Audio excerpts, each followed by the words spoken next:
Greetings out there, YouTube land. This is Morrisman. As always, I thank you guys for coming to my channel. Yesterday, I did a video called Blowing the Head Gasket. And in that video, I kind of talked about how certain things work in the music industry.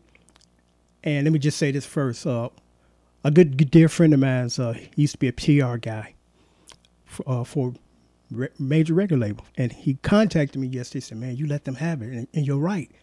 And he proceeded to really lay it out for me more comprehensively. So I thought it would be a good idea to share some of the stuff that he shared with me, you know, because all this got started when I talked about Earth, Wind, and Fire, how the writers, why do the writers need to go get writers? You know, they had to go get someone outside their group to write this song to help them get to the pop charts when they more than qualified to do that on their own. But in the music industry, there's racism too. And there are certain things you're forced to do in order to get here, which is unfortunate because it has nothing to do with your lack of ability to write to get you here by the songs that you write. It's a process that you have to go through to kind of change your stripes. You know, you got to water down your blackness and your soul in order to reach this audience, or they allow you to reach this audience. So I had one guy leave me a comment, you playing the race card, and there was white artists there were white artists that black radio stations stopped playing their records because when they realized they were black or white, they stopped, which is not true. We don't have a history of judging people by the color of their skin, okay? Some do, but when it comes to certain things, it's like, we're not even thinking about that. We're more concerned about you bringing it. You know, if you're a good artist, hey, you know, we embrace the Bobby Caldwell song, What You Want to Do for Love. You know, the black radio stations played that in heavy rotations, and the white radio stations didn't, you know? So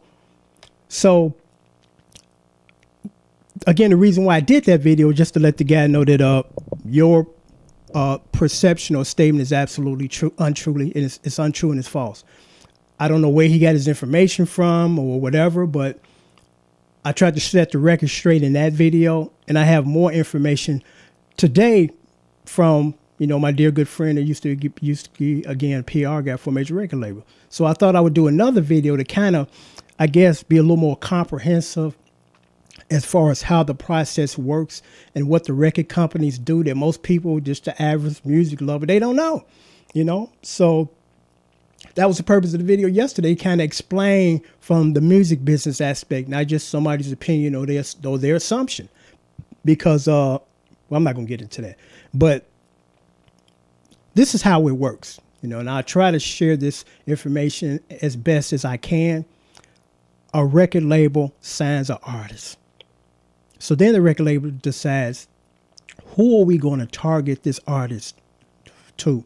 We need a target audience because realistically, when I first came into the music industry, I write all types of songs. You know, one of my, I think the third song that I had published, it had nothing to do because, you know, when you're a black guy, they want you to rap about screwing, in love, cheating. You know, that's it. We just relationship-based artists. I'm like, I want to write about life as opposed to just this woman broke my heart, or I think she's cheating, or I'm cheating and trying to hide. You know, so I wrote a song, an anti-abortion song. And for a long time, I had a hard time marketing that because nobody wanted to touch it, especially R&B people. They're like, no, we can't touch this. You know, you got to go to the pop people for this because we ain't touching this. We sticking to a formula that works. And the formula that works is trying to get some, want some, got my heart broke. You know, we got to work within that little small confine. And I'm like, shit, life is bigger than that. And I want to be out here as well as being here. So now I'm about to lose my thought. You know, so yeah, a target audience. So that's the second thing that they do with a new artist. They say, well, who do we want to target this artist to? You know, what style of music do this artist do well that a target audience group that would love it? Because again, that was the point I was making. Unfortunately, you can't have an album full of all types of stuff. You got a rock tune on one part. You got an R&B tune. You got a pop tune. It don't work that way. They can't market you, you know. So there's a target audience. And that particular woman, Renee, because I did a little research because I'm like, I want to make sure that I'm not saying anything that's not true. I'm exaggerating, or I don't know what the fuck I'm talking about, you know. And this is what happened, because according to the subscriber, or one of my viewers said that the black radio stations didn't show her any love after they realized she was a white woman, which is absolutely false. What happened was, it wasn't the black radio stations. It was the record company. Because what the record company wanted to do with this specific artist was target her to a white audience base. That's what they wanted to do for several reasons. And the first reason, and I don't think it really had to do with being racial. The first reason was the obvious one. They want to make as much money off her as possible.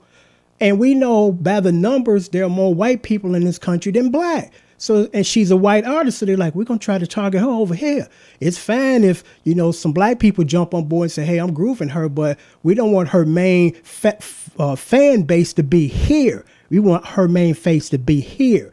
And it looked like the main fan base was here with the black listeners. So what they did was, again, the record companies, the radio stations and the black radio station had nothing to do with this. What they do is, they do several ways of trying to correct, quote unquote, that problem. And one is they will pay the black radio stations to stop playing her records. And you asked again, why? Because they don't want her fan base to be this. They want her fan base to be this. So if we market her here, we'll make more money, as opposed to we market her here and she's not going to make as much money. And unfortunately, sometimes, and this is how it works too, she get a big fan base over here, the black fan base. So then when the white fan base kind of catch up, they're like, they playing that stuff on black music. So she black people music, you know? And that's the truth. It got nothing to do with, again, the radio stations, the black radio stations not showing this woman love. They were paid, or sometimes, because a lot of radio stations got a sense of integrity. And if they can't get them to stop by paying them, they find other ways of forcing them to stop playing her. Because if they don't stop playing her, and the record company or the radio station say, we don't need your money, you know, it's kind of a form of payola, and we don't want your money, we don't work like that, they find other ways to shut these radio stations down if they don't comply. You know, so again, it's not that once the black listeners seen her white face on her label, on her album cover, they stop playing her stuff. No. They were forced to stop playing her stuff. And that's the reason why. Because I don't think I clearly laid that out in the other video, because I watched them like, I got to really break it down even more to let you guys know how it works. And that's what they did. It had nothing, again, to do with the black radio stations turning their back on a wonderful white artist that they enjoy. They were forced. They were forced to shut that down because, again, the record company was shooting for this fan base. There's more money, it's more people, so they're trying to make more money. And that's what it's about. Usually it's more about money than anything. You know, racism does play a part, but what first and foremost is making money. And that's what they were trying to do. You know, that's exactly what they were trying to do. So I thought I would, you know, again, do this video because I want to really clearly state that that statement this guy made about I'm playing the race card.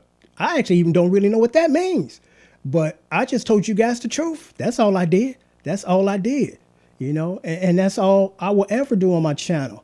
You know, I will, of course, maintain a sense of professionalism and not be disrespectful and not offend anybody, because I'm not here to offend anybody. I'm just here to tell you guys the truth and educate you on things you might not be aware of and how things work, you know. And like I said, I don't claim to know everything. But there are some areas of life or industries I'm well versed in. That's the music industry, because I told you guys, I've been involved in the music industry for almost 3 decades. You know, I've seen everything. I've on 2 occasions was offered a public relations gig for record labels. It's like, I don't want to do that, because if I do that, I'm going to bring in people on a fair basis, meaning just based on their talent. Not because they're related to somebody, not because my boss is pressing to get this artist in, and the artist that I want to bring in is more talented, but I can't do that because he's pressuring me to do this for political reasons. I want no part of that. The only thing I want to do is play and record and write and produce. That's it. I'm not interested in, you know, breaking the heart of somebody that has worked their ass off to get here, and they're talented enough to be here, but the only reason why they're not here because of politics. And there's somebody else that took their place that ain't even close or not even close to being as talented as they are, but it's a political thing. And I'm like, I don't want no part of that. I want no part of that. So therefore I turned down two very lucrative positions in the record company to be a PR person. I'm like, no, I don't want that, because I can't perform that job how I want to. And it ain't a matter of Morrisman getting this way. I just want to be fair to everybody, but you're not going to allow me to do that. So therefore I'm going to have to pass on this. But I thought I would post this video just to add a little more clarity to the video yesterday. And that statement about, the black radio station shut this woman down because she was white is not true. It's absolutely not true. It's not true, And should I add this? No, that's not even necessary. I think I've made my point. Until next time, take care and thanks for watching.